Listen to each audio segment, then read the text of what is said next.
All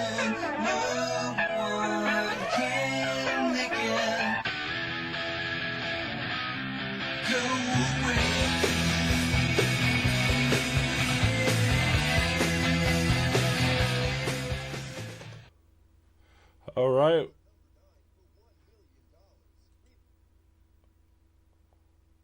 Are you there?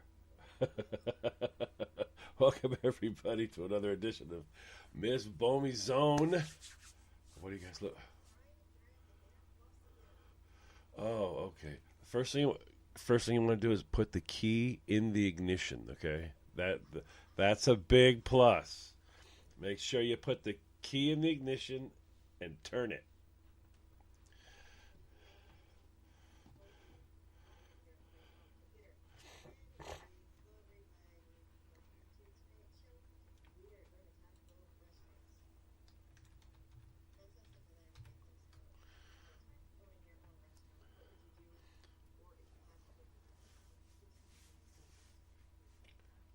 That's one of the things I find. That's one of the things I find cool about the stuff you come up with. You come up with stuff that I mean I've never heard a talk show about what was your restaurant, but the interaction you had on the comments was kind of cool. You had a lot of people that haven't commented on your promos before were commenting. So I mean you never know what's gonna she's not here but John is. Uh-oh. Hold on. They're giving us problems again. Let's see here.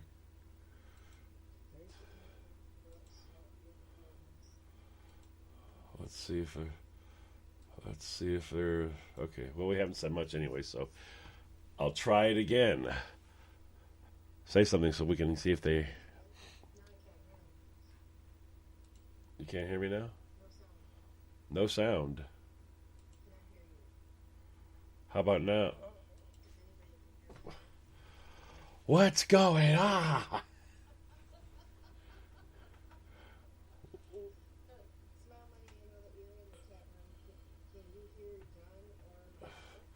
I have no idea. Why does this keep happening?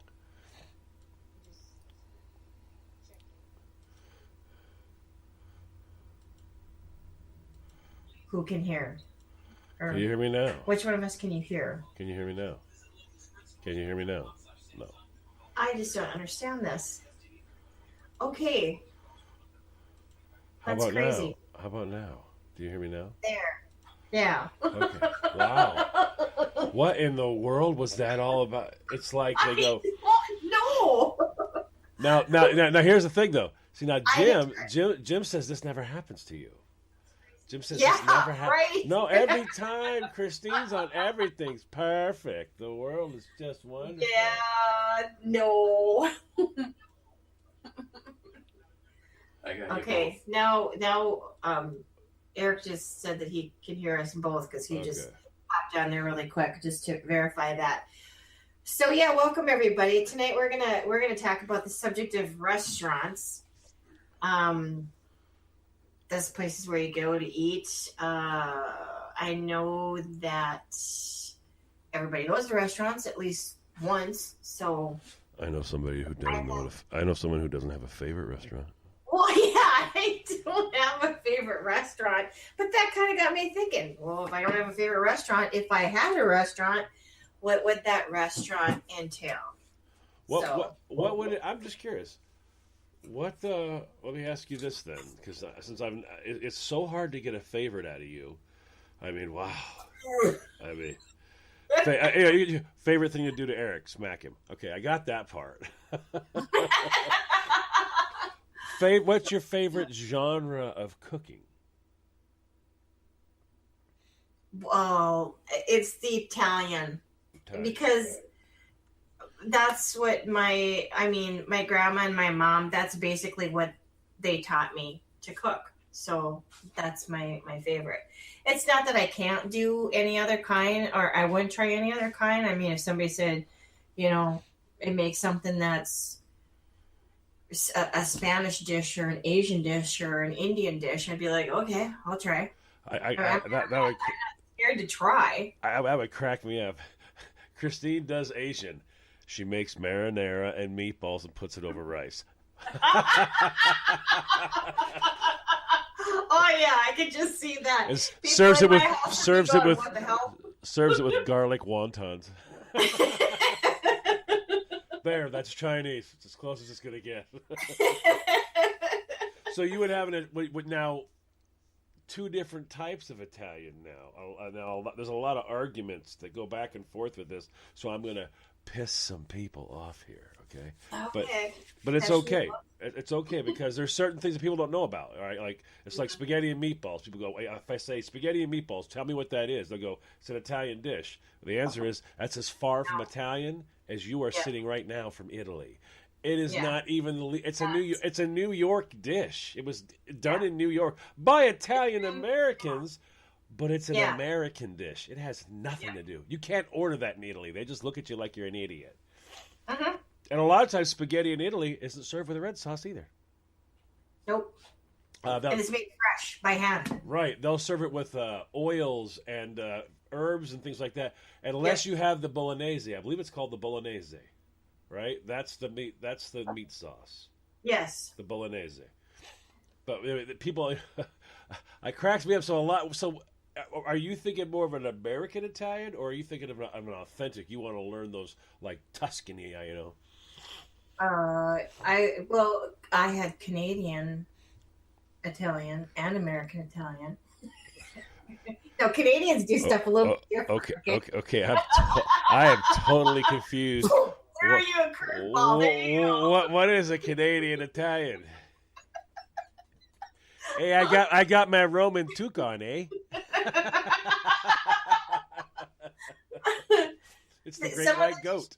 Do a little bit different than the American style. So yeah, it's a little bit different. But no, one of the things that I would want to do that I would favor a great deal is if I ever got to Italy is to go over there and actually take like a cooking class or two and learn how to do everything right there, hands-on, preparing things, fresh and whatnot. But there's different styles of cooking. Now, take spaghetti sauce, for example, okay? The way that my Nonna made it versus my mom versus me, that's 3 different generations. We all make it different. It will not taste the same. No matter how much or how close I try to replicate my Nonna's sauce, I can't. Well, yeah, and there's lots of little things like that. But I want to ask you some other questions about this restaurant. Oh, look, she's pulling off the outer layer to reveal the Boss Lady T-shirt. It's your show. Yes, I got it. Yes, I have it. So the name of the now, first of all, is it going to be in Duluth? Well, see, that was one of the questions that I had. If you had a restaurant, what would be the location? Because I mean, Duluth is the only town in America that's always being given the finger. Yeah. You didn't even get that, did you? The lake is in the shape of a finger, and it points right to what? Duluth. Yes. So it's always getting the finger. So you don't want to be there except for it's a great place, I guess. The point. We're right here. We're right here. There's a giant finger pointing to the restaurant right here. Now, would you want it to be in Duluth, or would you want to be in another locale? Well, it depends upon what it is that what's going to be the kinds of food that you're going to serve there. Because I think the kinds of food that you're going to serve would also have a lot to do with the location of where you're going to put your restaurant. Are you a farm-to-table girl? A farm-to-table girl. Like, in other words, the cows are over there in that field. We butcher them off location, obviously for sanitary reasons, but we raise the beef and we raise the hogs and we raise the chickens there. The garden's over there, and it comes straight out of the gardens and the where all the critters are grown, off to the butcher or inside to be processed, and then it hits your plate, farm to table. Yeah. But when you look at most of the restaurants that you have out there, I don't think that there's very many that actually do that. I mean, here in the States, I would think that concept is probably more. It's a California. They do it a lot. The warmer climates. You tend to find that in the warmer climates. But I mean, what would your American / Canadian, Italian? What are you gonna call this? Is it gonna be a bistro? Is it gonna be a restaurante? Is it going to be what are you gonna call it? The name of it? Yeah. Okay. I think that the name of the restaurant I would call it probably Eat Me. Eat Me? No. Wait, whoa. No, that's not your hair goes. Look at the name of my restaurant, and of course I have Tourette's. I look and say it out loud. That is not. I ask you, what are you gonna call it? You go, Eat Me. I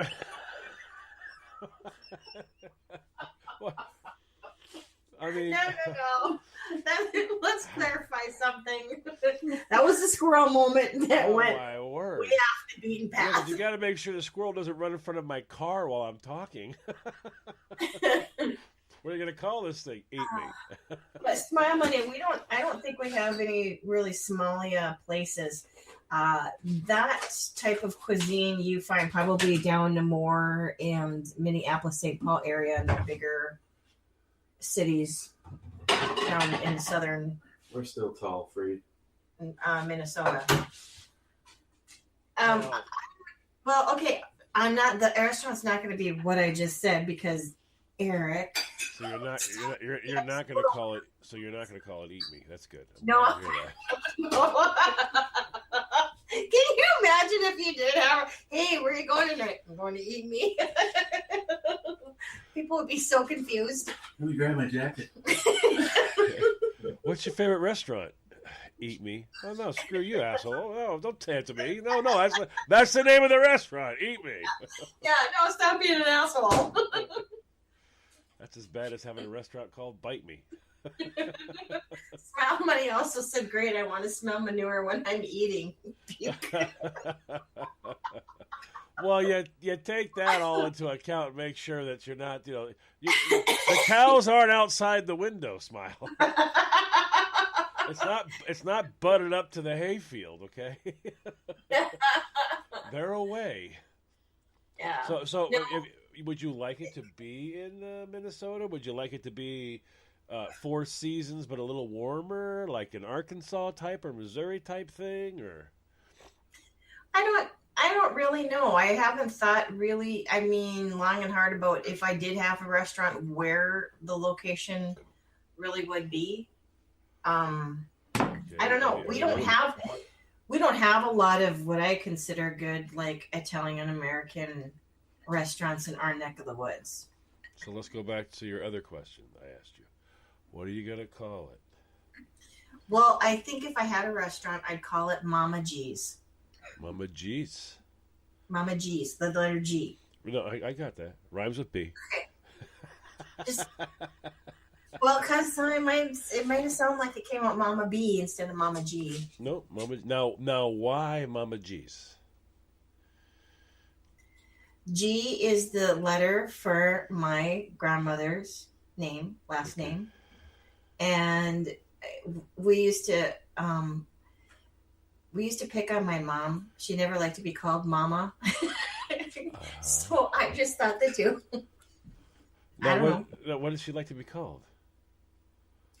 Mother dearest? Mom. No, just Mom. She didn't want to be Mama. She just wanted to be Mom. She didn't want you to run in the room and go, Mother. Yeah, right. How are you, Mother? Yeah, she'd go, who the hell are you and what'd you do with my kid? Mother, child. So, Mama G's, you're serving Italian / Canadian. So, basically what you're saying is you're going to serve like poutine with red gravy and pepperoni, right? Poutine. Yeah, poutine. That's good stuff. No. I would like to have the restaurant be either specifically like something for dinner. I don't want something that's open for breakfast, lunch, and dinner. So it would be something that would be there for like maybe lunch and dinner hours. Okay. Now, I had one that I always thought would be cool. All right? Okay. Well, it's a little odd, a little out there. Okay, but you got to think of, like, let me ask you this: what is the quintessential that now? Not a trendy dish and not a bologna type dish, a real dish of Minnesota. What's the biggest dessert in Minnesota? Oh, dessert? I thought you were going to say regular food. I was going to tell you lutefisk. Sorry. Are you talking like comfort food or? What does everybody, your grandmother, your great grandmother, the kids, what does everybody associate as a dessert with Minnesota? I don't know. Help me out on that one, Eric. I don't know. You guys don't have a dessert? You're a state We have a without burger called the Juicy Lucy, but no dessert that I can. Loon pie. Moon pie. I don't know. No, so there nobody who lives in Minnesota has ever heard of a dessert that everybody knew about. There's no. Well, other than your basic apple pie and. No, but I mean, like in Maine, it's gonna be blueberry pie, blueberry cobbler. It's gonna be blueberry, because that's the big thing. Maine blueberries. That Minnesota is known for that you could associate with a dessert. liberal pie. What? Don't listen to him.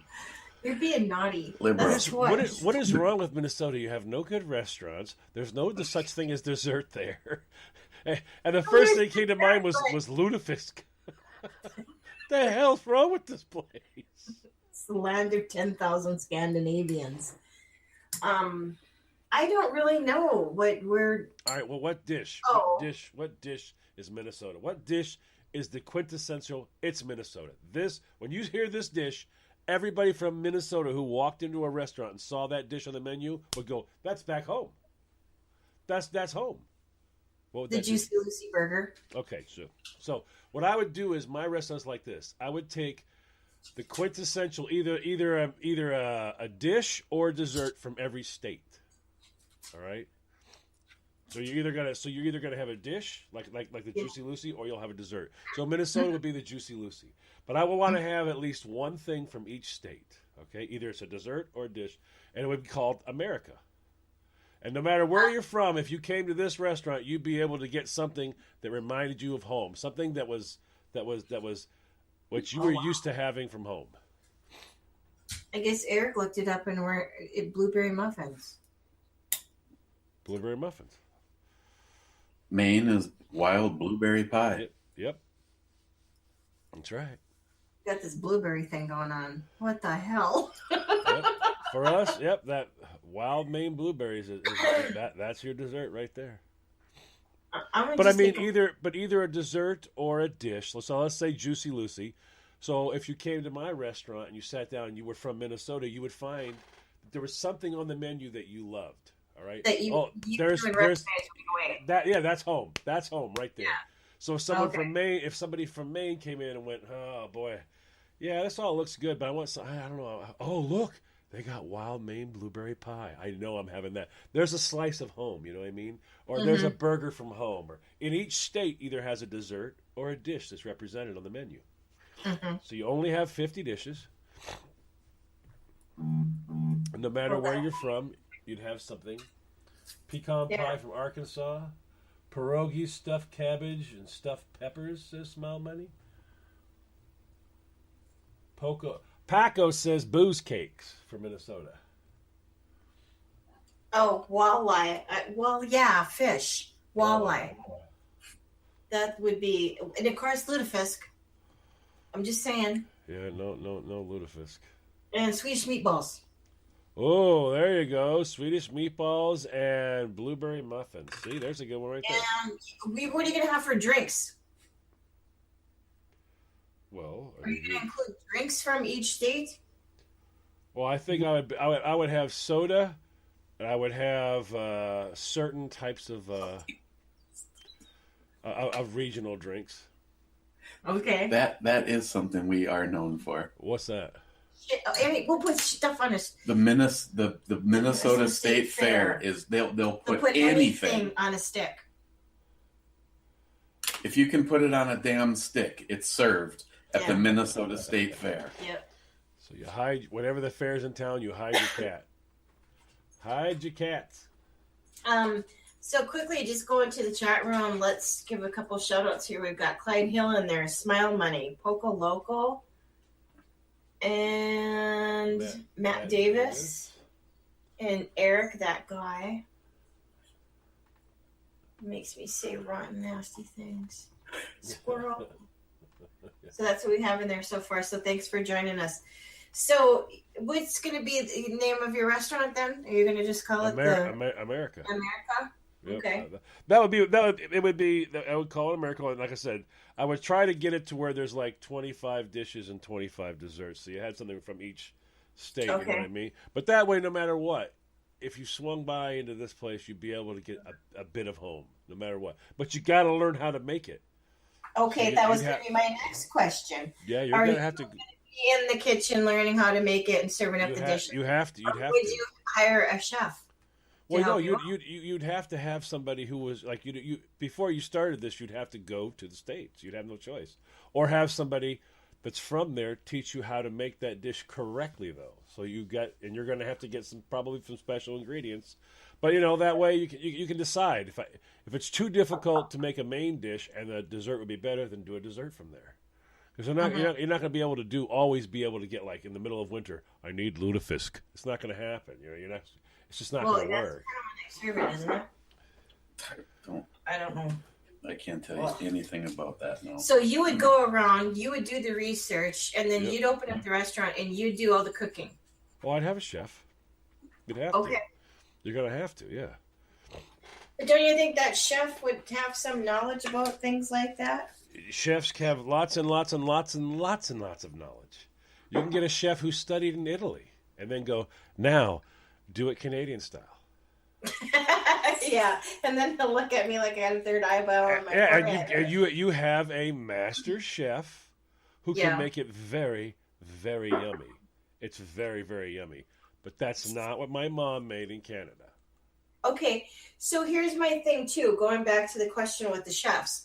Like chefs, they like to put twists on things. Yep. They like to make it their creations their own.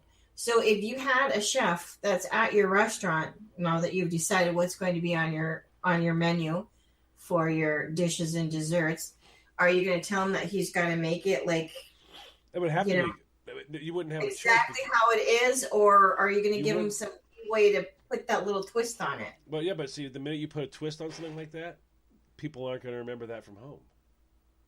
Okay. It's like it, but it's not. In other words, if I took sawmill gravy, you know what sawmill gravy is? I've heard of that, but I don't know. It's a white bechamel gravy. Okay. So you make your gravy. You put some sausage and some pepper, lots of pepper in there, and it's a white gravy. Probably you're most familiar with it, seeing it over like chicken fried steak and stuff like that. Okay. So I take that. Biscuit gravy. That's it, biscuits and gravy. So I take that gravy, I put it over French fries, and then I add cheese curds to that. And you go, well, what is that? I go, it's poutine. No. Yes, it's gravy over fries with cheese curds. Yes, it's poutine.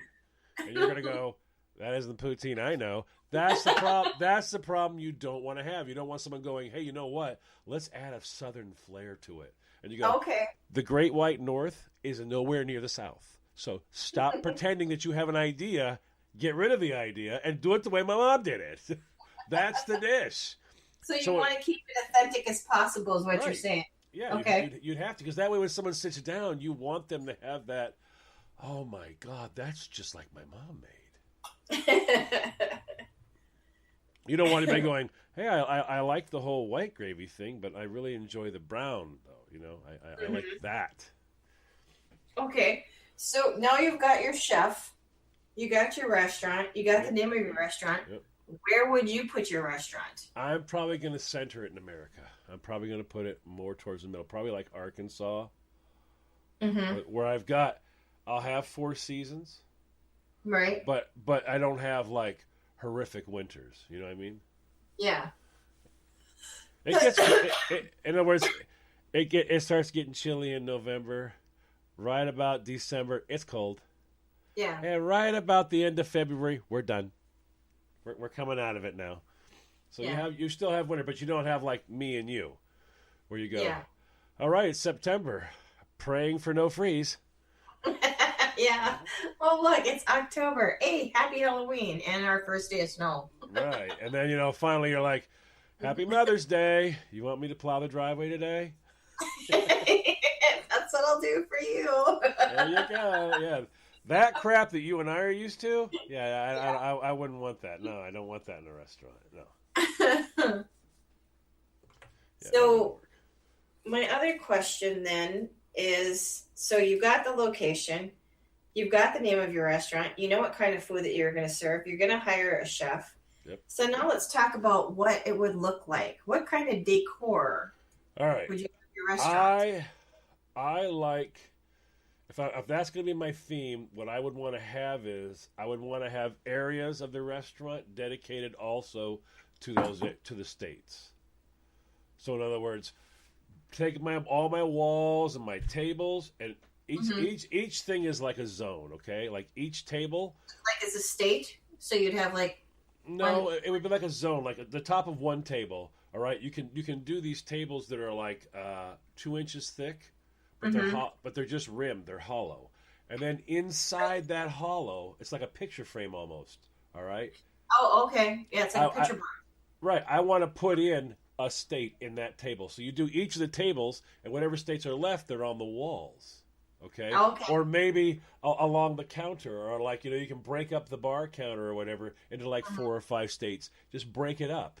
So that what you end up with is this cool memories from that state. So you could have, like, say if it was Kansas, you have some ice picks that have old grain elevator, 4-digit phone numbers and stuff like that that's associated with that state. All right, maybe you contact some people, say bring me some of the matchbooks from the oldest restaurants out there, and you throw those in there. You know what I mean? Flyer, anything people have from that they can get you that's old from that area that people are going to associate with. Now imagine sitting down. All right, what town were you from in Canada? Sault Ste. Marie. So imagine sitting down to a restaurant. Okay, as you sit down, you look down, and your town is on the table. It's inside the table. All about your town, things you've seen before are in there. Yeah. That's just cool. I saw a place not called America and all that, but I saw a place with the eclectic type of style that I want. It's actually in Florida. Oh, really? I fell in love with this place. This place, I don't even think you can see the inside on their website. I don't think they show anybody the inside. But they do the same thing, and this is where the idea comes from. They do this same thing, and I love it. Only they don't do it by state. They just do it by years. Like this is a 1958. This was done. It's called the Bubble Room. It's on Captiva Island. You have to go over Sanibel and then head over to Captiva, the Bubble Room. It's so cool. It's just so cool. Really, really, really, really cool. So in your restaurant, would you have a bar, or would you just serve beer and wine? I probably would have a nook. It wouldn't be like an Applebee's where we've got like 45 people surrounding a bar. I'd probably have a nook, like where you can have like 4 or 5. Would that be a menu or option on your menu to have like different kinds of drinks, cocktails, beers? I probably would keep it mellow, probably more like beers. Probably just some beer, some craft beers or something like that, and 1 or 2 of the. I'd be more into regional drinks for like non-alcoholic. I'd have some alcohol there, but I would. You have a restaurant. You're not trying to get sued by having people get plastered. Well, no. 25 types of whiskey on tap. There you go. No, I don't mean like a full blown bar where you can make an endless amount of cocktails. I'm just saying, like, would you have some? Yeah, I'd have some. Yeah, Some. but I would, like I said, I have probably a couple craft beers, a couple regional beers. All right, and then I would tend to move towards like there's a lot of cool drinks that are from all over the place that aren't necessarily alcoholic drinks. There's a lot of people that have. I mean, I remember when I was in Missouri and Kansas, we had a drink called Suicide, and it was it's just a local thing. I don't know if anybody else does it. It's every soda in the fountain. So many people drank that too. It's just, and you could order it. They put some of every single soda, and that's it. That's what it was. Suicide. That's weird. Yeah, we've got the chat room going here. Gunwild has now joined us. They're talking about, or Poco Loco said that he thinks the best food in the U.S. comes from California.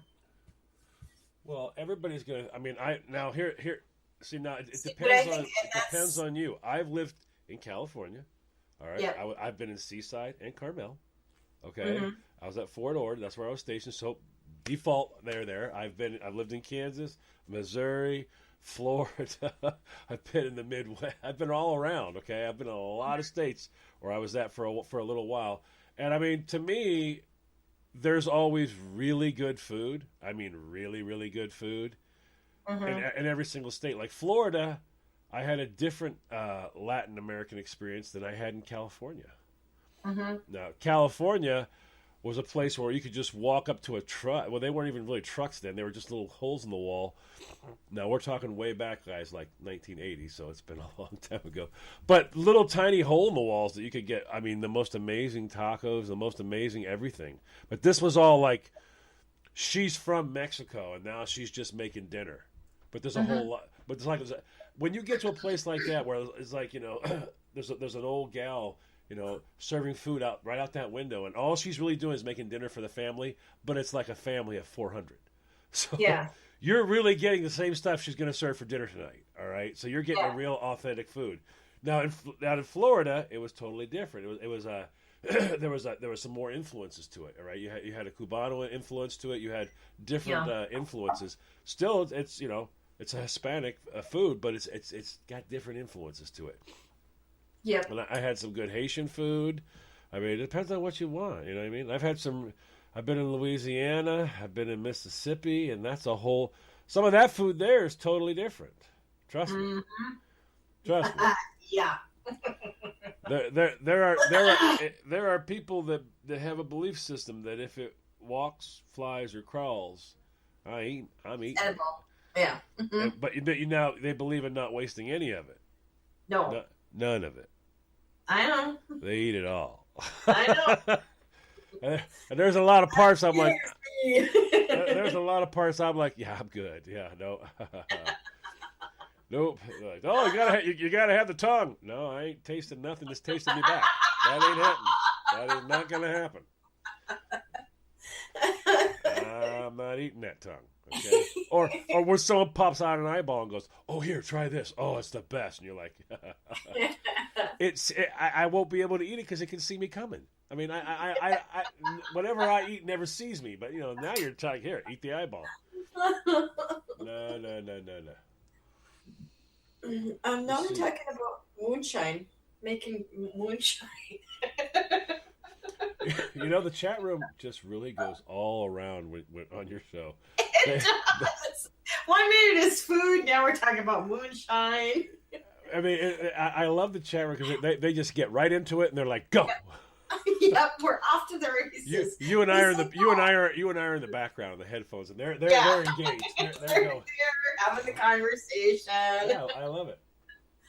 But so I mean, everything kind of depends. I mean, you can say the best foods in California if you've been in California a lot, and like Jeff's been in California, I guess all his life, hasn't he been?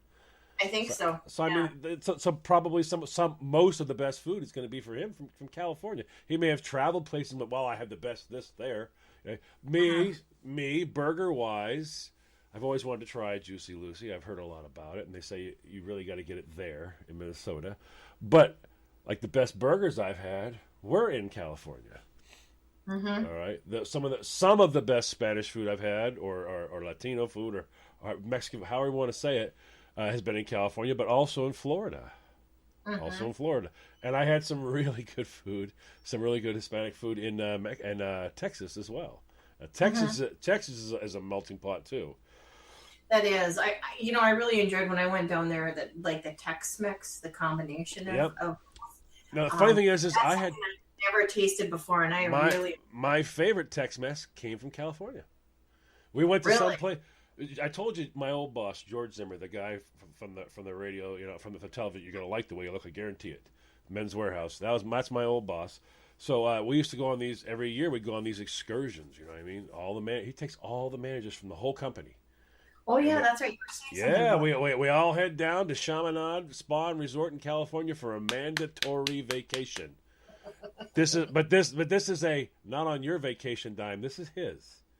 oh wow, So yeah, you're at work, but you're on vacation, and you go for these excursions where he wants you to have. I want you to experience something. Like we went to this garlic place once and had all these mm-hmm. garlic dishes. Some world famous garlic place in California, like the home of garlic. Everyone gets upset when I don't know the name of it. It's like Gilroy or something like that. I like garlic, but I mean, it was just the capital of garlic place. Okay, cool, awesome, yeah, nice. It's like coming here to Maine and all of a sudden you're on a lobster boat. Yeah, And you catch the lobster, then you go back and you cook the lobster. Then you go back. If you did that, you'd be like, wow, that's the best lobster I've ever had. You caught it, you know what I mean? But yeah, I mean, it depends on where you've been. Okay, there's Poco Loco. Gilroy, damn it! is that what he's saying? Yeah, that's the garlic place. But now I went there one year, but then there's a famous Tex-Mex place in California. I don't remember what the name of it is. It's a few hours away from that Gilroy. Mm-hmm. A few hours away. That's all I know. Yeah. And it's some famous Tex-Mex place. And they took us to there for one experience. Mm-hmm. But I tell you what, every single time on the way back, you know what I want to do? Stop at In-N-Out Burger. I knew you were gonna say that. I was just waiting for it. I'm like, he's gonna say it. I know it. I don't know what the deal is with it. I don't know what the problem is. I don't know what my issue is. But that burger place, I'm sure people are gonna go. It's not clean. It's not fine. I like Waffle House too, the dirty ones. I don't go to the clean Waffle House. Speaking along the lines of restaurants, the ones too that I find really good and amazing is like just your little mom and pop places Oh yeah, they're the best. throughout the states. You know why? The refrigerator's not full of frozen crap. No, it's not. You get people that don't understand that, if you have to buy, like, have you ever bought powdered eggs? It's expensive as hell. Have you ever bought the egg substitute in the container? It's expensive as hell. Yeah. What's it cost for a dozen eggs? $2. Mm-hmm. So what's cheaper, fresh eggs or the stuff in the container? Fresh eggs. Mm-hmm. It's like there's certain things that are okay to be frozen, like peas, green beans. That stuff like that where there's nothing to it, just the bean. That's fine. That's fine. All right, and then you get people that start to learn that by having that stuff fresh is actually cheaper because there's nothing to throw away. No. I don't have a freezer running 24 hours a day trying to support stuff that's still going bad and it's already flash. It's got so much freezer burn to it. No, they don't bother with that stuff. They just make it fresh. Yeah. Those are the places I love, and they never look like this pristine monumental place. It's always a hole. It's always a hole. Oh yeah. Yep. That's it. You walk in there and you go, wow, you guys should really fix those floor towels. What can I get you, sweetheart? There used to be a place here years and years ago. It would homemade burgers and homemade fries. They would make. They would make the patties by hand. They wouldn't get them frozen and any of that stuff. So it was called the Hole in the Wall. That was the name of the place. We actually have one here. We actually have one here called the Hole in the Wall. Yeah. But they actually have a television show that pays homage to the holes in the wall. And there are certain people that like to be known. It's that Guy Fieri one, Diners, Drive-Ins, and he spends a lot of time in your neck of the woods. He does a lot of shows from Duluth, Minnesota, and Minneapolis. But you learn a lot if you watch that ever at all. You'll learn a lot of places that are like they're happy they're dives. You can have a dive, you know, that you're like, we have like 9 tables. Yeah, and they're fine with that. And they're not. They have matchbooks underneath the legs to keep them stable. Mm-hmm. But the food is good. It's clean. Yeah. And it's fair priced. What more could you ask for? You know what I mean?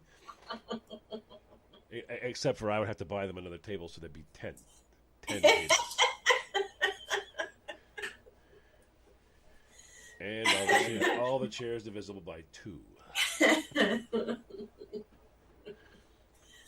I know we're talking about the farts add flavor. What the hell? You just these guys are talking about farting cows. Yeah, if you look away from that chat room for 1 second and look back, you got to look down first before you comment because you don't know what's going on. That is so true. Okay. All right.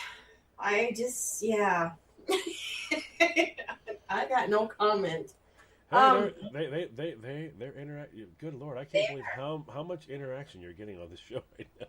I don't know how many comments we got so far. 121. It's a quiz in this. For how many? We don't have like a whole buttload of people in there. So getting back to this whole restaurant thing. So I'm curious, now that you've got the chef, you got the place, you got all this, now let's talk about employees. I actually would enjoy kind of I like I guess Flo. You remember Flo from the show Alice? That'd be my waitress right there. One simple rule: know when to turn the switch off. Just be aware of when to turn the switch off. But yeah, I wouldn't want them running around telling people to stick it in their, no. But yeah. I want people I would want some colorful people that knew where they're from and knew how to, help the customer have a good time. Yeah. Have fun. Have a good experience. Yeah. Yeah. So in regards to employees, how would you treat them as your boss? Now, what I'm getting at is like, are they going to get vacation days? Well, they have to. Are they going to get? Are they able to, have a sick day or two without, really getting? Well, here. Because like everybody's. Oh yeah, and I hear that, but you got to also remember this. Also remember this, though. Okay. Now, there's a certain degree of logic that slips people's minds when they're in I call it an intimate setting. They seem to lose their ever-loving mind. Now, if you have 3 kids at home, all right, you and a hubby, that's 5 people, okay? Yeah. If 2 of the kids are sick and their chores aren't getting done, you're cool with that. They don't have to do their chores. It's not necessary. They'll just let it all stack up, right? Or are you going to ask other people to help out with them? You're going to obviously ask other people to help out, right? Yeah. So everything's within reason like that, because the minute you start having a small, intimate setting like a tiny restaurant, if someone's not there, the other people have to pick up the slack. So now they're going to work twice as hard. And if you were an employee there, you'd be excited about working twice as hard, right? You'd be happy. You'd be going, I'll work twice as hard. No. Caroline's been out sick for the last week. You know what? I want to work twice as many hours. That's what I want to do. So there's a balance. I've already been here for 8 hours. I don't want to be here for 8 more. But it's retail, so we can't close. You can't go. Right. Caroline's got the flu, no dinner. So there's certain things that are all you have to take into consideration. There's like where you work at, which is I call them an employee ship. All right, that's a ship full of employees. Then you have the intimate setting. Yeah. I've run Home Depots where there's 376 people. Okay. Yeah. Now I spend my entire day just taking care of and babysitting those problems. As you're a store manager, every one of their problems are now your problems. I can't come to work. My windshield wipers are frozen. Now that means it's your problem. You're the manager. It's your problem. Her windshield wipers are frozen to her window. If you can't get that fixed, someone's got to cover her shift. Right. But when you only have 5 people, that's 20% of the workforce just disappeared. 20%. Yeah. In a Home Depot, that'd be 60 some odd people calling out in one day. Yeah. Imagine at your work if 60 people called out. Yeah. Well, that one person in a 5-person restaurant represents that exact same number. Which means now you are going to have to do 20% of all the work in the restaurant on top of your 20%, which means now you're officially doing 40% of the work. That only lasts for a little bit before now I got one employee going, I'm ill. I'm at home. I'm ill.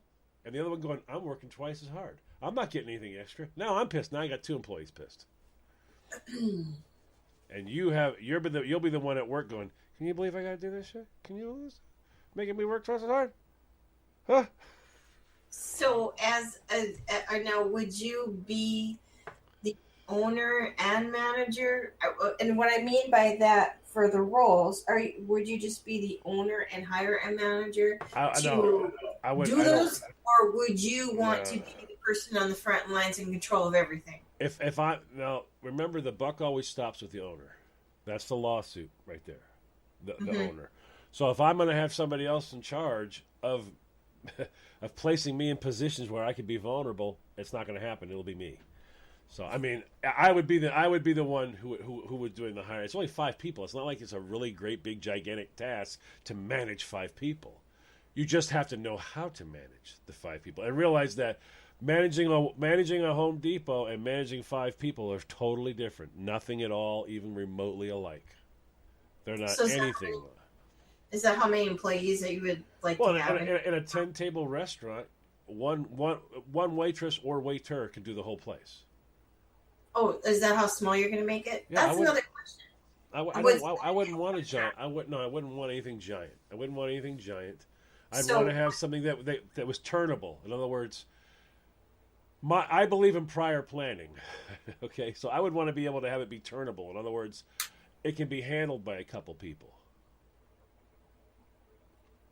As long as it can be handled, 5 people is perfect for a place like that. You got 2 people in the back, you got 1 person running in front of the house, and you got 2 people waiting the floor. If you lost 1 person for a day, it's still manageable. It can still be handled. I wouldn't want to have like a 30 top. No. Now you're getting a bunch of people now. Mm-hmm. Now you're now I mean, if you got if you're gonna run, like say you had a slow day, because you have to give people days off, right? So if you have either 2 waiters or 2 waitresses, whichever one, or 1 of each, whoever cares, I don't care. But if you have 2, normally you can have, if you have a 10 top, a person can work that day and the other one has a day off. Then that other person works and that other person has a day off. You can do that during the weekdays, okay?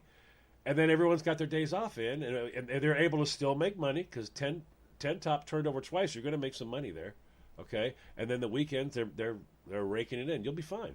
I wouldn't want anything giant. I'd want it to be small. So 10 top tables minimum or maximum? Yeah, I'd like a 10 top. Yeah, for me. I don't want a Denny's.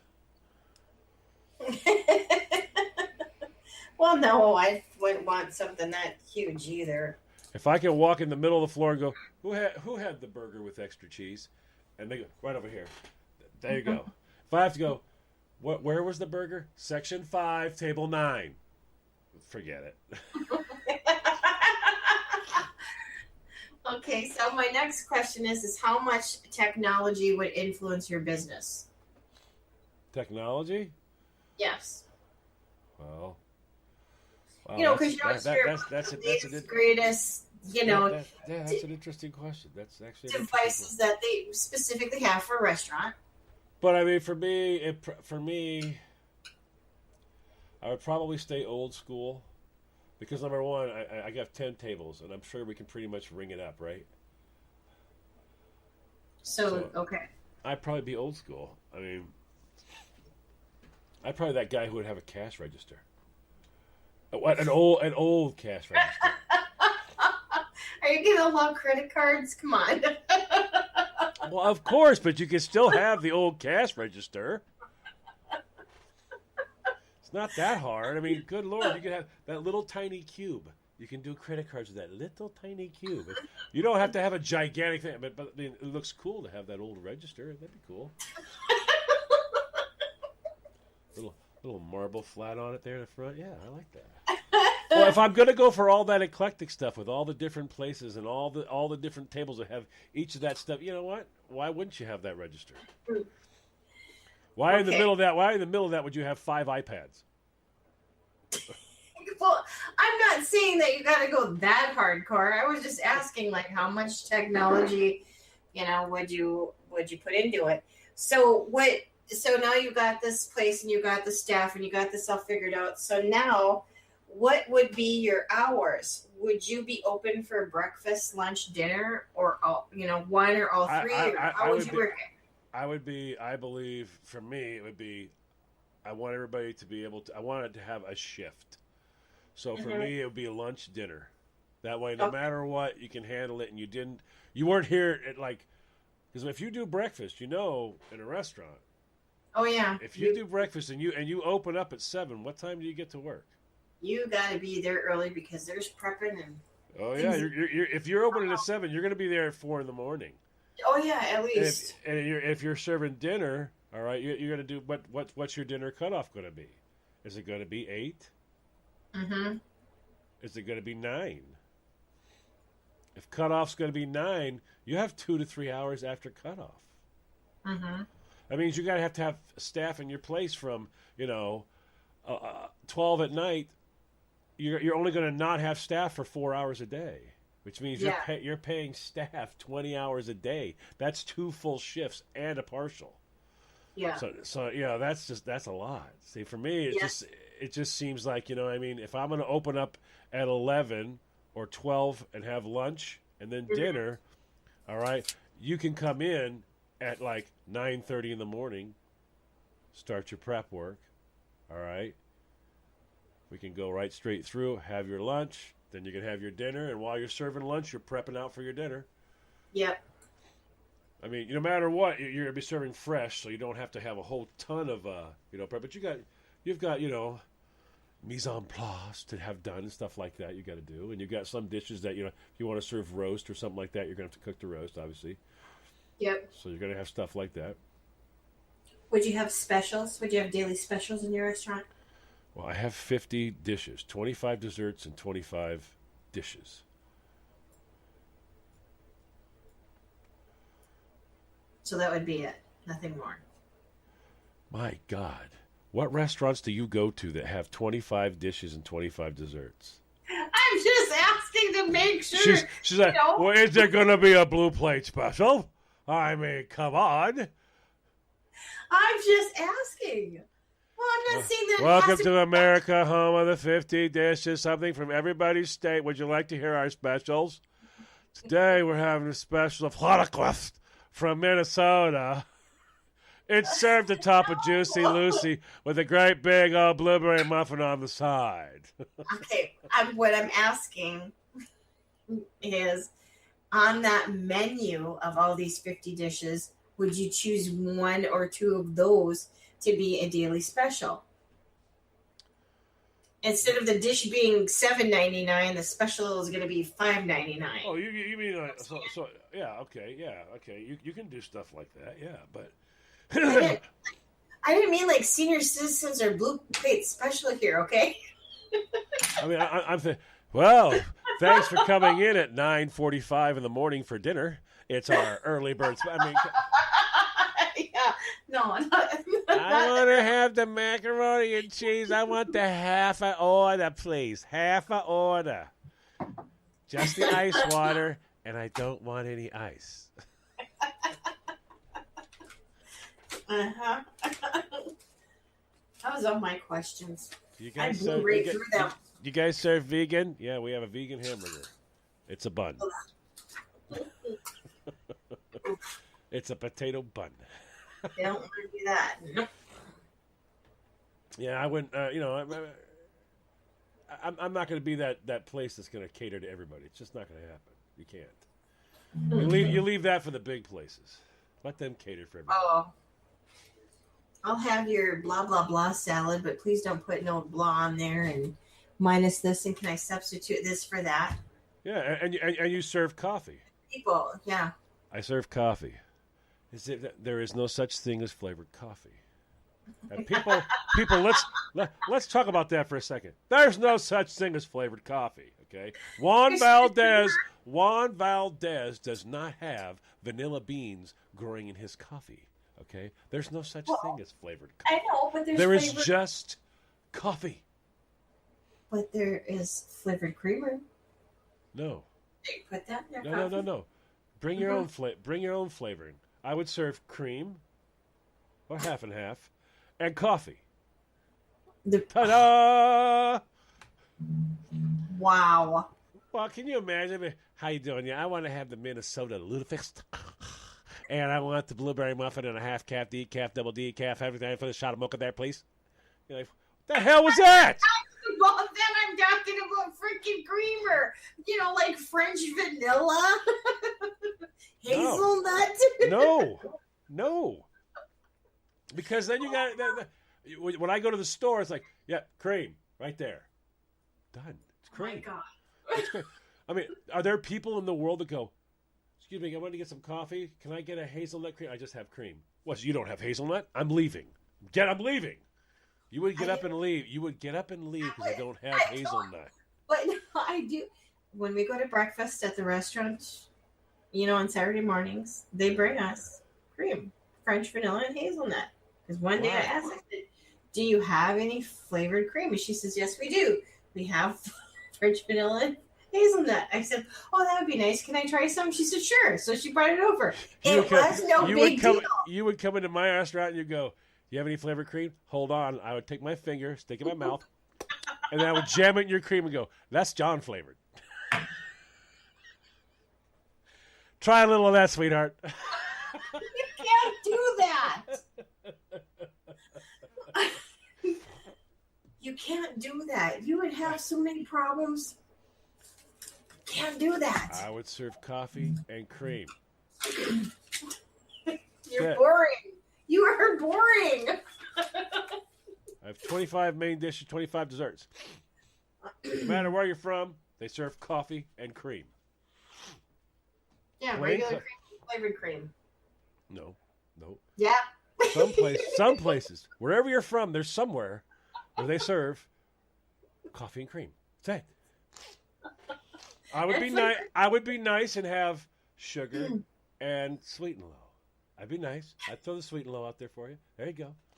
You want a little sweet and low? Here you go. Have some. Boom, boom.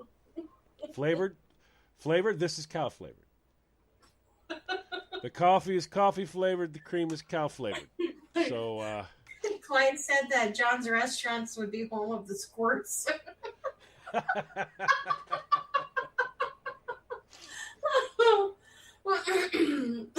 Oh, Boondockers joined us. He says at his place you'd be able to shoot the pig you want. Oh, can you imagine that? Wow. You see that one over there with the little squiggly tail? Yeah.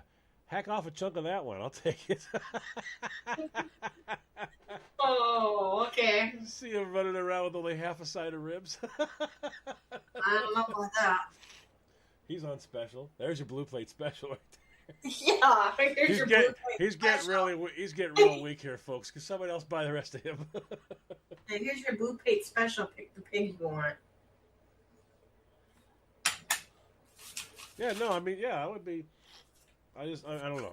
I'm not I mean, you got to have some influence over something. So mine would be the coffee. That'd be it. Because I mean, for me, I'm always like, yeah, I can't tell you how many times I've gone somewhere and I go, they don't. I mean, a 7-Eleven, or I go to up here we have Cumberland Farms, Circle K in Florida. You go there and there's like quite literally rows upon rows upon rows of these pump things. I'm the guy that's standing there staring. I go, what are you looking for, sir? I go, hazelnut? No. Coffee. Well, all of this is coffee. Nope. Looking for coffee. Do you have coffee? And they'll go, well, what flavor? Coffee. coffees, No. I'm not saying non-flavored because you know what the flavor of coffee is? Coffee. All the rest of it's flavored. When I just say coffee, that is the flavor. Coffee. So it's like when I go to Dunkin' Donuts, they go, yeah, let me get an extra large cream only. They go, is that hot or cold? What, I have to define that now. Well, I don't. I don't want. Well, no, but see, my whole life, whenever you had your coffee got cold, it was ruined. But now there's a new trend. Now we got millennials now. So now there's a new trend. Coffee's cold. What do you do? Stick ice in it. Put ice in it. Now what? Charge them twice as much. What the hell is that? I have to have a squirrel moment here for a minute. So today I told you that, Sam and I went shopping, and when we were done, I said to her, I said, let's go over to Taco Bell's. I'm just really craving a taco. I said, I haven't had one for a very long time. So we're right there. So we go in, we go up to the counter. The guy comes out, he says, hi, can I help you? Yeah, we'd like tacos and a drink. Okay. Rings us up, give him the money, wait for our order. Now, behind the counter, directly behind the counter, they have like these kiosks where you can go and place your order because you don't need to really talk to anybody. Then once you're done placing your order, they'll say your name. So Joe, he'll go up to the counter, he'll give the dude his money, and then the order gets placed, and then he gets his order. I hate all of that. Okay, what the hell? Okay, now all of that, I hate it all. I know, but here's the funny thing. My stepdaughter, who's 24 years old, she says to me, I'm like, what? She goes, millennials. I'm like, what do you mean? She goes, check that shit out over there. They were facing the kiosk. They were putting in their order. She goes, they can't even talk to human beings anymore. No, they can't. Well, it's like this new trend where you have all these and I just laugh because people lie to you now, and they actually will tell you after they lie, I lied to you. Watch a television commercials sometimes. People watch this. This cracks me up. They'll have all these different ads for things. Is your mom getting old? Put her in our place. Put her in blah, blah, blah. And then below it says they don't do anything they just said they did. If you ever stop and read the fine print, it literally is like going, we don't do any of this. We're not affiliated with any of this. We don't help you do it. It's all a lie. All those things about mesothelioma, read that stuff. They tell you right after they tell you all that stuff, this is all a lie. Everything we just told you is a lie. And the same thing for like all these places you go to, and they're all getting all techno. They're trying to help you. No, it's not. They're not trying to help you at all. Walmart. What does Walmart want you to do? They want you to take the experience of do it yourself. Yeah, I always tell now if I go to Walmart or I'm at a grocery store, I go, we can get you over here, sir. I don't work here. Now my missus has had to depart a few times because I very strenuously make sure people understand I don't work here. I went up to one of them. The lady's like, she grabs a hold of the cart, starts pushing the cart. I said, you better be the one ringing it. She gets right over to the thing, proceeds, she's being one of those, if you kids don't, hopefully no kids listening, she's being the kindest, most gentlest freaking asshole you ever met in your life. She's not cussing me. She's going, not a problem, sir. I was like, hey, I'm in line. She's like, right over here, sir. We'll get you right over here. She starts taking me down. I said, you better be ringing this damn thing up.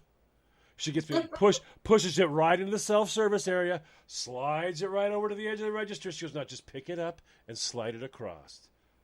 I said, what am I going to slide it across? She goes, this. I went, bam, bam. And I started smacking the thing down. It's not working. Bam. So, sir, I started smacking the screen going, why isn't it working? And she's like, she grabbed right a hold of it. She starts ringing it up. I went, I told you, you better be the one ringing this up. I'm not screwing around. You're not going to pull me out of a line so you can let the girl go on break and tell me, now you're going to go down there and you're going to ring this up yourself. You understand me? No, I want to be paid. I haven't gone through my videotapes yet. I got to watch the stupid sexual harassment videos. I haven't done any of that stuff yet. I haven't been to HR yet. We have to go through all of this before I start working here. So I don't work here. Get it through your head. But that's becoming more and more of a popular option. It's not an option. It's not even a popular. They make you believe. That's Everybody wants us to do this. But with the kids, the younger kids, they just accept it. You know what I mean? See, like, okay, I gotta go. I was at Hannaford, and the lady was telling. I was at Hannaford. The lady was telling me, "Oh, everyone loves it. You're gonna love it. Don't worry about it." I was standing there. They closed everything down.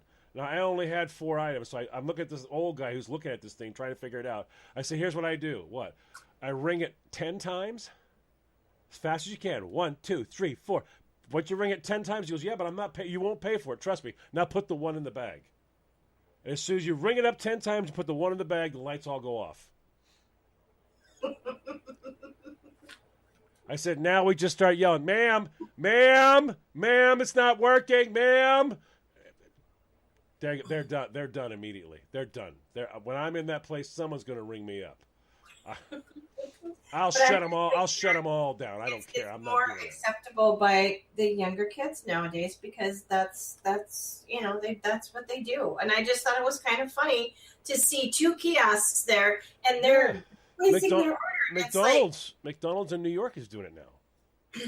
Yeah, it seems like more and more restaurants are, whether it's fast food or what have you. I mean, pretty soon is it going to get to the point where you're going to go to a regular restaurant, you're only going to have somebody sit you down, and then you're going to guess what? Olive Garden. Guess what? No joke. Olive Garden. There's a tablet on the table. Order it yourself. Slide your own card. Ring yourself up. No joke. They just launched it, and they're. Because when my cousin came here, for the girls' party, she wanted to go there for dinner, and so we did. And I thought, this is the most ridiculous thing I've ever seen.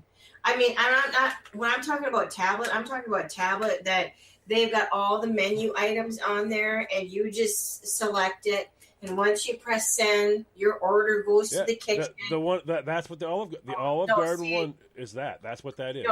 That we still had a person come to the table. And, right, they're just launching it. They're trying to get out.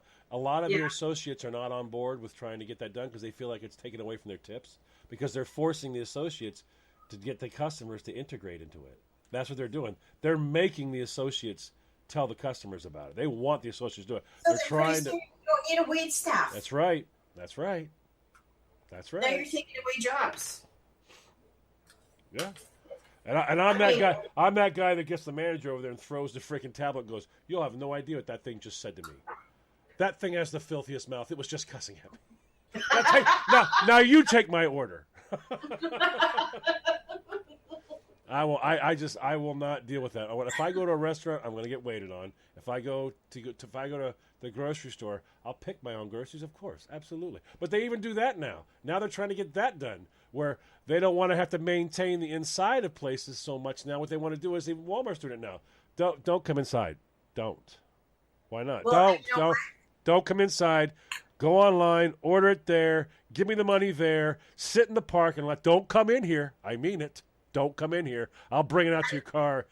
I'm fine with that because, I mean, guess what? On days that are super busy and I don't have a lot of time. You're fine with that. It seems fine, except for I've done it twice. And you know what? Now here's the reality of what happens. You know how you go into Walmart and you go, Jesus Christ, half the fresh broccoli looks like crap. That's what's going in your bag, Christine, because you're not there to stop them. No, I don't buy the fruits and vegetables there, and I don't buy the meat there. My other stuff, I will buy. Nothing fresh. No meat. Because they will absolutely. I did that. I thought, you know what? I'll just see. You know what? I'll give it a run. Who cares? I'll try it one time. Oh my God! It's like they ran around and went, "Hey, anybody got any bad vegetables? Yeah, put them in this dude's bag." That's what I got. Yeah.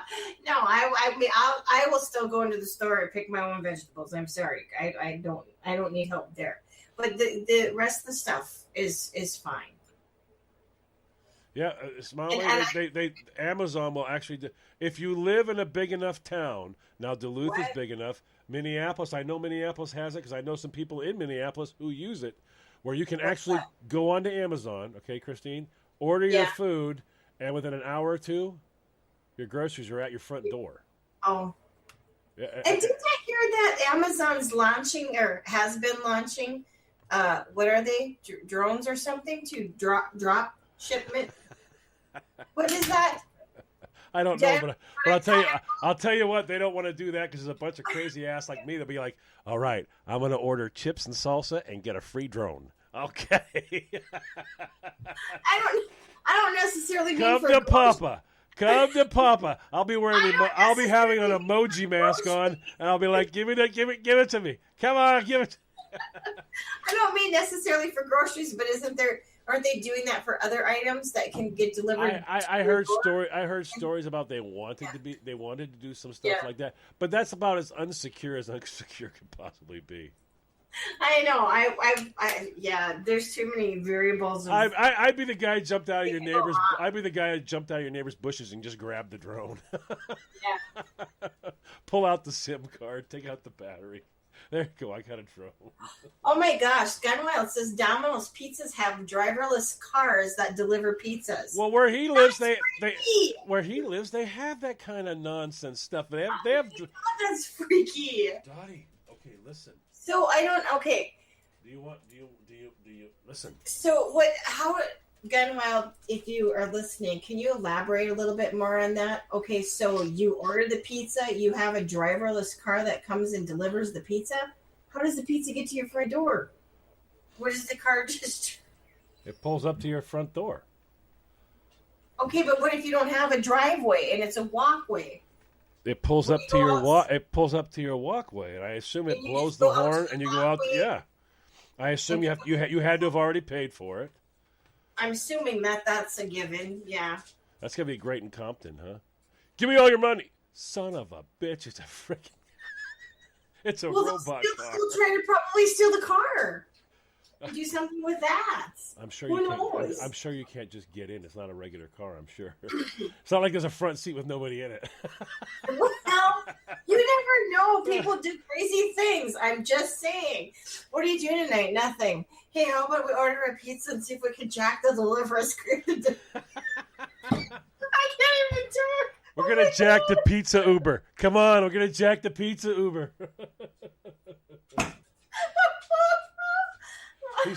He says they give you an access code, and I guess you pop it in, and you pick it up at the street. Oh, okay. Well, that's what I was kind of wondering about. I mean, I know that it's going to bring it to your house, but I was just how you get the pizza out of the driverless car. That's got to be wild if they get the wrong address, huh? Oh, can you imagine? There's a crazy. What are they going to do when that happens? Can you imagine that calling 911? There's a crazy pizza guy out front, and he's honking. He's been honking for like an hour. Can you send the police? Oh yeah. Oh, that thought is just disturbing. And how long does it stay at the wrong address before it's going to realize nobody's coming to punch the code in? It may not ever happen. It's just that I'm that guy that doesn't believe in any of that stuff. So I'm always the negative Nancy going, it's going to go to the wrong house. I don't believe in any of that crap. I don't want I don't want a driverless car doing anything. Gunwell's got a good point. How do they deal with prank orders? There you go. You know if it's totally automated, someone's bound to be screwing with it. Well, yeah. I mean, they'll put in the wrong address, the wrong street. I mean, anything can happen. Yeah, I mean, you're gonna obviously you're gonna have to pay for it. But if you listen, I've pranked a couple buddies before, and I bought the pizzas. They didn't lose any money. It was just a prank, where I sent him to somebody's house, and he's like, "God damn!" The guy got all pissed off. God damn it! Are you kidding me? I did not order pizza, and he's all upset and all that. They're paid for. I just thought the guy just goes, "Listen, man, they're paid for." Wait, they're paid? Yeah. They're already paid? Yeah, they're already paid. Okay, Somebody sent me pizzas that are already... Yeah. I just like the thing because he gets so mad. So I wanted to see him get mad.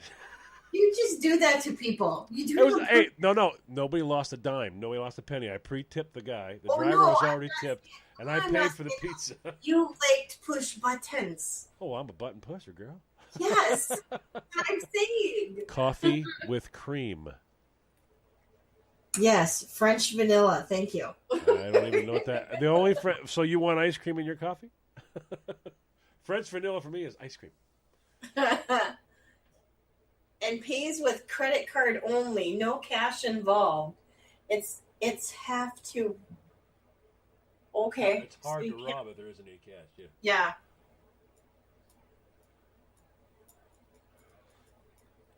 That's weird. No, what? I wonder if there's any, I wonder if there's seats in those cars though. I don't. Yeah. Like, see, you don't need a seat. This is a perfect example of talking about how the technology and the restaurant business and how it kind of goes, hand in hand.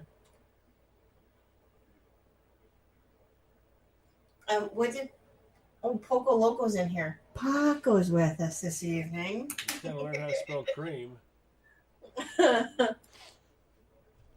Shareem? Italian Shareem.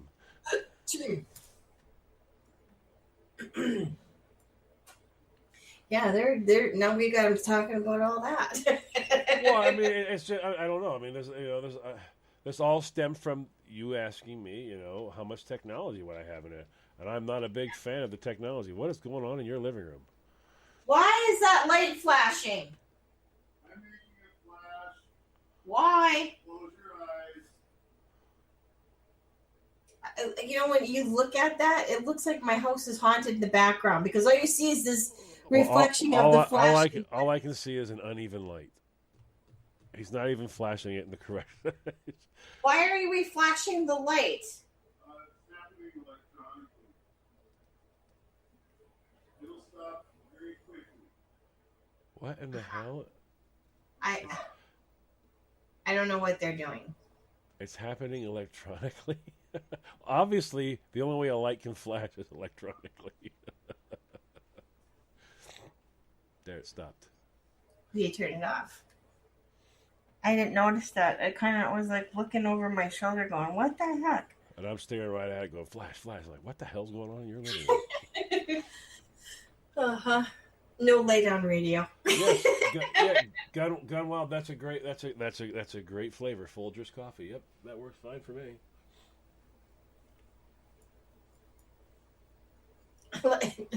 Eric just electrocuted himself. Nah, Jolson, that actually happened to me once. Not that long ago, I went to a Chinese restaurant, and the guy goes, "No cash." I'm like, "Wait a minute, what? We don't take cash." Yeah. I'm like, "You don't take cash?"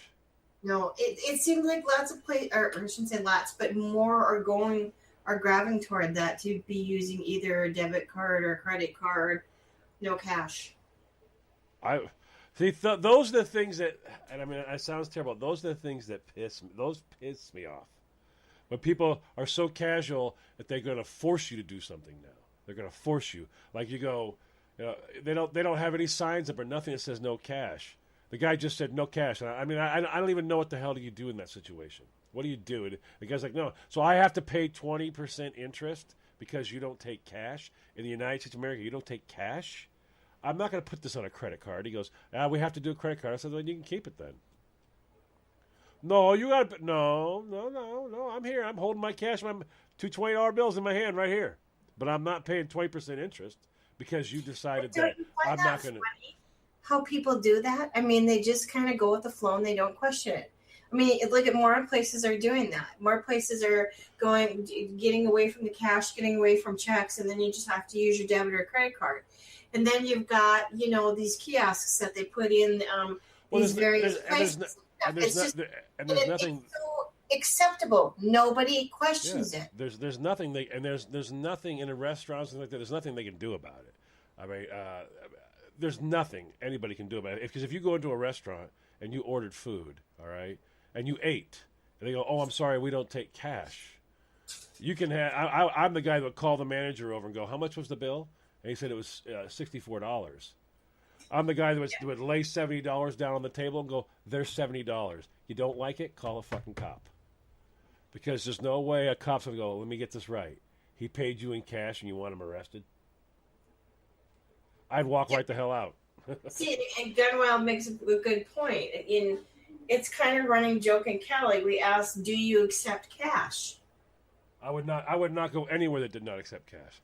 Absolutely, I would not do it. That Chinese restaurant, I told them they can keep it. But that's the thing. It's like, I don't understand why more people aren't questioning that. Why do I have to go and because by ordering a kiosk? Why do I because now we have this mentality of anybody that doesn't accept everybody who doesn't accept everything is a troublemaker. I always agree. You know what? You're right. I am a troublemaker. 100%. See, the mentality is left the whole where it's my money and you want it, so you have to earn it from me. Now nobody cares anymore. Now it's just, I got this stuff. You're gonna buy? Yeah, I'd like to get one of those. Well, give it to me this way then. Well, I have cash. I'm not taking cash. Why? People rob us for cash. Well, I'm not paying 20% interest because you don't take cash. I'm not going to pay 20% on a freaking burrito. That's what's happened to this country. Why people are just so stupid. Who would pay 20% interest? Who in their right mind is going to agree to pay 20% interest on a friggin'? I'm going to Subway. They don't take cash. Got to pay the credit card. No, I'm not paying. If everybody makes me pay with the credit card, I'm not going to have enough money to pay that one credit card. It's going to be too big. I mean, it's just insanity. What are you going to do? Pay everything on your credit card now, and just pay the credit card all your money, and you won't have enough because you're going to owe them 20% more. And some of them are 25% more. Why would I have an increase of 20 to 25% just because you won't do it? All I would say to that is you should be out of business. You don't belong in business. If you're going to do that, fine. You don't have a sign. I don't know about it when I come in here. Why people are not more upset about having the option. You're not giving me a choice anymore. You're not giving me a choice as a customer coming into your establishment saying, can I pay with cash or can I pay with credit card? You're just like, no. You either get to pay with debit card or credit card. That's it. Now you took my choice away. Small money. I understand that idea, but you're being forced into using a credit card. This is the thing. If you're against people forcing you to do something, which is what I am, I don't want anybody forcing me to do anything. I want to make my own choice. I want to make my own decision. I'm not going to cowtail on 3 things.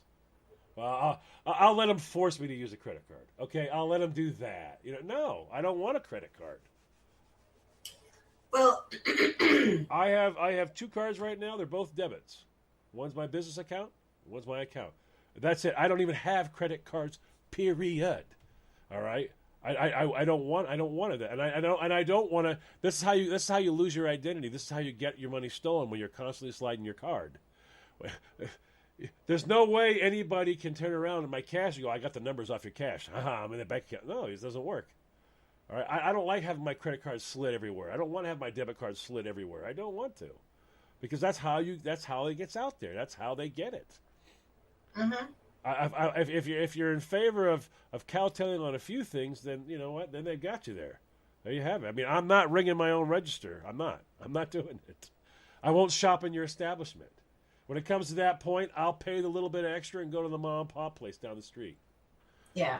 I mean, I just won't. I mean, I have two grocery stores I won't even go in anymore. There's people that go, I haven't seen you around. Yeah, I won't shop in your establishment anymore. Okay, they don't like it when I say that.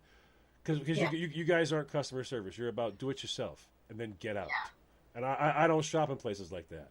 And especially when they're like, they have all this. You go, wow, that's a really good deal. I get to have 5 cases of soda. That's enough for the kid to have all month. I should go down there. Then I find I got to sign up for this card. Then I got to agree to have emails sent to me. Then they want me to carry this other thing. And it's like, forget it. That was all hoax. Oh, I know. I got asked that today when we went to one of the stores. She's like, oh, and your phone number? It's unlisted. That's what I told her. I'm like, I'm not giving I always you that. make sure I know their phone number. Always know their phone number. It's one of the first things I do. I'll pull it up right on my phone. They go, what's your phone number? I give them their phone number. They go, that's the number and here. half the time employees don't catch that. Yeah, they go, that's the number here. Sometimes they go, that's the number here, sir. Yeah, call it and check. I'm right here. They go, no, I wanted your phone number. Well, how's it pulled to one? Just smart an ass. Well, I'm not doing it. Imagine this now. I had one cashier went, "Sir, I'm just trying to do my job." I said, "You know what?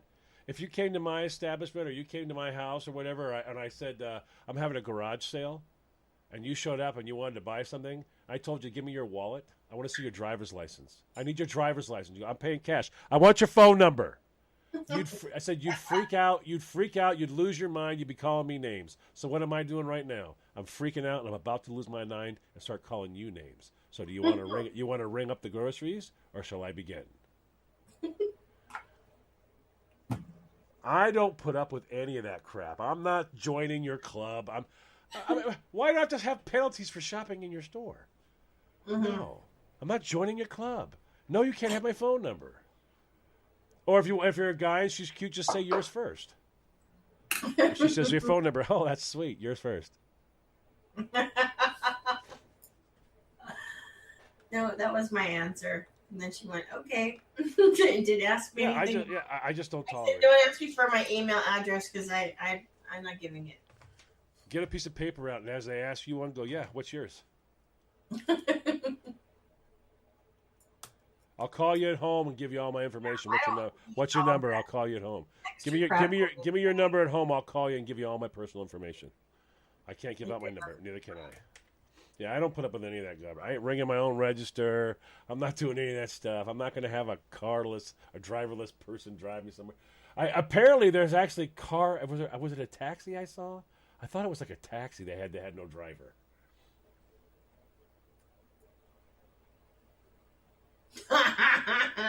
You see the comment? That's my money made job. If you use PayPal to pay for Snowflake Melter and you pay extra, you didn't pay attention to the directions because I specifically tell you in the directions how not to pay extra. I tell you to do it under family, and you won't pay extra. So if you're paying extra, you're doing it wrong. Mm-hmm. I don't know. It's crazy. I don't know. You can just keep going round and round with this one, but it is what it is. Technology is out there, and unfortunately, it is going to be out there in restaurants, and it's going to be out there in stores. And the zip code thing, Jolson. They want to know people that do coupons, people that do certain. They want to know where it's all. Everyone's trying to track everybody else. Yeah. Whenever they do the zip code, I just go same as yours. That's all I say. They go, what's your zip code? Same as yours. And you'd be surprised. That one flies right by everybody. They type it right in. Mm-hmm. How do I know what your zip code is? that one flies right by them. They just type one in. That's right, Gunwild. Send the money using friends and family, and there's no fees. Yeah. And Boondocker says he'd rather pay a little more just to have a real person have a kind conversation with me as we conduct business. That's for me, that's what it is. That's really what it is. I'm back from the old days when my grandfather used to tell me this. He'd say, you don't talk to nobody in the morning. You get your coffee. You don't say one word to anybody. You go out front and you sweep the steps. That's where life begins. He would always tell me that. Go out front and sweep. I have a broom sitting out front right now. I'm not kidding you. I have a broom out there. I like to sweep my steps. You know what happens though when you sweep your steps first thing in the morning? The bus is coming by, right? Mm-hmm. I'm out there at crack of dawn. The bus is coming by. The people are running. Yeah. People are waving. How you doing? How you doing? You start to learn what happens in the morning in your neighborhood. Yep, you do. I have some crazy-ass neighbors, so we don't have a lot of conversations. But I still know what goes on in my neighborhood. I know where the kids line up for the bus, down that way, down this. You start to know what's going on. People start to see you around your house. I mean, that's the old school where I come from. You just sweep your own front steps. You'll learn a lot. Yeah. Yeah, Walmart, Home Depot, but a lot of grocery stores, Gunwald. A lot of grocery stores are doing the same thing. And now the Walmart up here has gotten to it's like we're reaching aggressive points up here now, and this is no joke. They have two. They have one on the far side where you come in for groceries. that has 6 individual self checkouts. Then on the other side, there's 3 doors in most WalMarts, the supercenters. There's 3 doors. So the far left and the far right, both have like 6 on each one of those. And then register 12, which is the cigarette register, but also has ones. No, it doesn't have a grocery belt. It just has a small stainless steel square. So if you go to ring up your own groceries, you have to go to the stainless steel square where it only holds like 5 or 6 things and stand there. I'm to the point where I will actually I'll stand right there. I tell them, hey, go get a manager. Do I have to do my groceries like this, or are you going to open a register? They'll open a register right away. Every once in a while, someone tries to play, special person with me and walk me down to the self-checkout. Yeah. But if you walk me down to the self-checkout, I can promise one thing. You're going to ring it out. By the time I drop the 3rd register, you're going to ring it up yourself.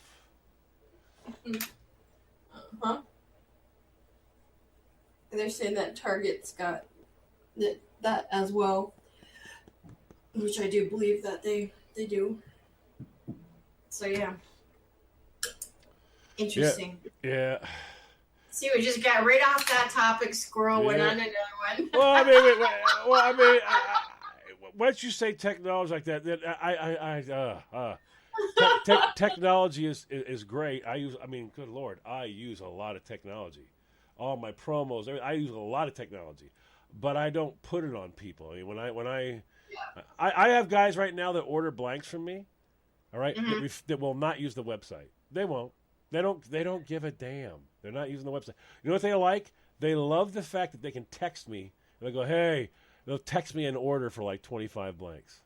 And I take the order. I take it. I don't tell them, you know what? Knock it the hell off and use the website. Nope, I don't do that. They don't like. They like being able to text me I might wherever I'm at. I could be at the grocery store. They text me, give me an order. I'll say, well, hang tight. I'll shoot you an invoice here in a little bit. And then I'll shoot them an invoice for it. And they like it. They just texted me their freaking order. Yeah. I've had them call me, go, you got a pen, a paper? Grab a napkin. What you got? I need 5 of these, 2 of these, 4 of these, and 3 of those. I'll send you an invoice. They like it, though. They like it. They like being able to contact me. And hey, here's what I want. Well, let's not forget to mention, since we're talking along the line of a restaurant and food and things in that realm, Boondockers, who has been joining us this evening in the chat room, who just put the link to boondockersbarbecue.com. Go there and check out their products. Their barbecue sauce is freaking amazing. And you don't have to talk to them only on the website, because they have a Facebook page. You can talk to them, and they'll talk back to you. They'll talk back to you. Yeah, you guys can actually have a chat. He's not going to make you talk to the website. Oh no. They're actual people you can talk to. Yep. They were in the promo tonight. Yep, I saw that. He had the first 4 seconds. Yep. Did he see the promo? Did he see that he had the first 4 seconds of your promo? I don't know. Boondockers?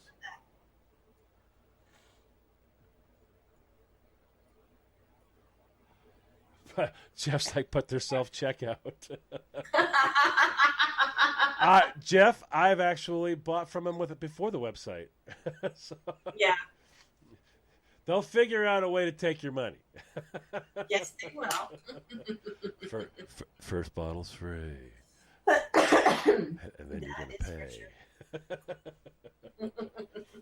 I did Boondockers burritos. Some people call them burritos. Some people call them chimneys.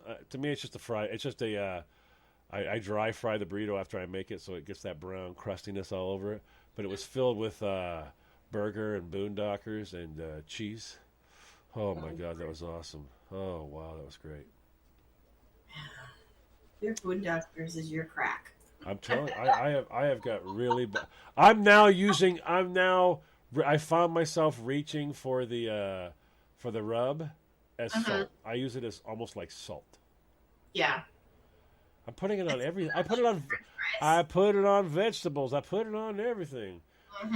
I almost put it on Rhett's French fries the other day. He went, no, thank you. I'm like, oh wow, oh yeah, you know what? That's not salt. He wanted a little bit of salt, and I reached for the boot. He's like, hey, Dad, no, salt, please. Yeah, he's like, no. Hey. But So yeah. So this was a cool topic. Yeah, I asked a lot of questions, didn't I? Until I went on my rant for technology. But, at least everybody knows why I'm me. They're like, well, now we know why he needs therapy. That's for yeah. I know why he does the things he does. Where's John? He's in therapy. Why? He went to Walmart. He was in there for about a half an hour. They asked him to ring up over there, and that was it. He was hospitalized.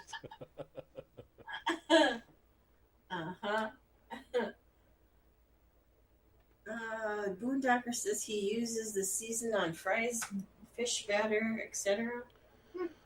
I tell you what, if you're trying to cut back on your salt, or I don't know, man. It seems to add that little tiny. Sometimes, like if I'm doing eggs, all right, I'm doing scrambled eggs or something like that. You put a little bit of salt on it, yeah, you get that seasoning, but it's missing something. I don't want to dump cheese all over it. Yeah.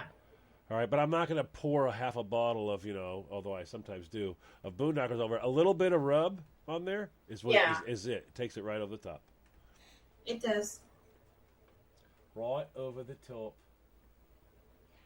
Wow. Yeah, they had a good conversation going on in the chat room tonight. Yes. Picked a good topic. I don't know. Something different. I mean, people don't think about if I owned a restaurant, what would I have to do? What would it entail? And what would I mean, I didn't go into great detail. I mean, I just asked some basic questions of. Yeah. Where are we going to get lutefisk? I mean. Yeah. Where are you going to get lutefisk? It's the middle of January and I need 42 pounds of lutefisk. Where am I going to get it? Where am I going to get it? Now, next week, okay, this one's going to be interesting for everybody. Guys, think about this one all week, okay?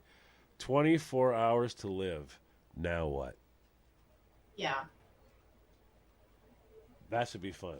That one's going to be a lot of fun. I'm thinking of, since I've got the time, I've got 3 feelers out right now. I'm trying to see if I can get, unless there's anybody in the chat room or anyone listening, hit me up at knowledgezombie@gmail.com. I'm trying to get some people to head off to some of the fun parks and see if I can get some shots off some roller coasters and stuff. That'd be cool. You can get them, but they're not first person. I want first person, and I want rides that people are familiar with. Yeah. I want some rides that people go, oh, I know what that ride is. You know what I mean? I someone who will stand in that line, get me that front car. Yeah. And get me that shot. Get that shot. I got one guy. I guess I think he's gonna go to Six Flags. Mm-hmm. So yeah, they said they were gonna go anyways. So I sent him a couple of micro SDs and said, here, get me some stuff on this. It's like putting in your order. I need. Well, it's hard now. I mean, some people don't even answer the phone for me anymore.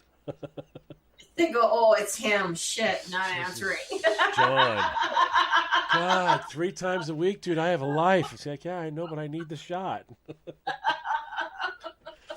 You live right by there. You could do it. Yeah, you're killing me, Smalls. Yep. That's for sure. Yeah. There you go. Jolson says that he was in Walmart the other day. He was standing in line for 15 minutes. He made a scene. His wife left, went out to the van, but they opened 2 more registers. Hey, you know what? Sometimes, I mean, it's what it takes. They're not willing. Yeah. I mean, I used to teach my people this all the time at Home Depot. I used to tell them, we'll get along great. We'll get along fine as long as we follow the simple basics of business. Those people came in here and they want to give me money. Do not make anybody wait to give me money. If they want to give me money, I want you to go take the money. That's why we're open. That money pays your salary. So whatever you do, people, never let me walk by and find groups of people going, "Would you please take our money?" I don't ever want to see that, ever. If there's one person in garden and there's like 25 flat carts full of plants laying there, I have a problem, because that represents all those people going, "We're just trying to give you our hard-earned money." I want someone to take the money. If I have to hire an entire staff to just take money, then I'll hire a staff to just take money. But Walmart's like, "We don't want to just take money. We want you to do it." Yeah. I hate that. As a gun around says, I don't go to Walmart unless he absolutely has to. Yeah, I go because once in a while there's something like that the air fryer. When you get the biggest air fryer there is, and it was a decent price, and it was a halfway decent brand, and I was able to go, and the only one I could get was right there. Yeah. It was like, well, we're going to Walmart. I mean, I don't go there to buy, I want a steak, go to Walmart. No. Yeah. But I mean, I'll go and get like for Rhett's school lunches. They have a deal there where they have like these packs of $3 stuff. They're like Little Debbie's, but he gets more of a variety. You know what I mean? So I'll go there because I'll go get some of that stuff for him. But I don't get anything of any real importance there. Yeah. It's good for fishing tackle. I'll buy bullets there. Yeah, that's what somebody just commented. They don't go there because that particular store doesn't sell ammo.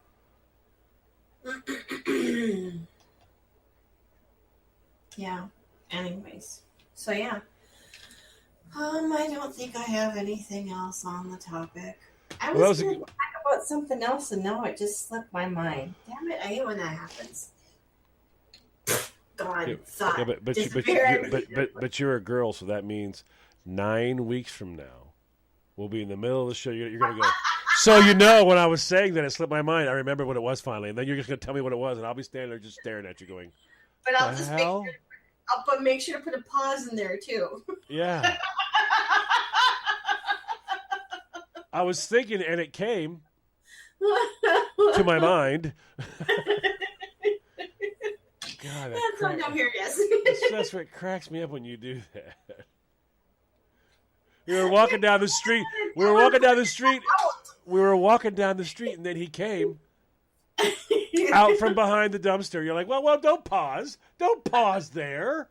Why do you pause there? He came out from behind the dumpster. No, not Christine. He came out from behind the dumpster. Yep.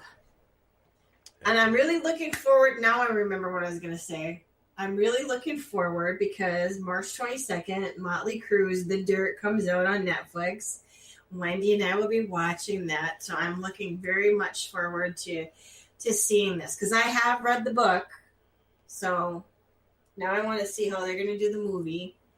And then we're going to be talking about that on the 23rd. Cool.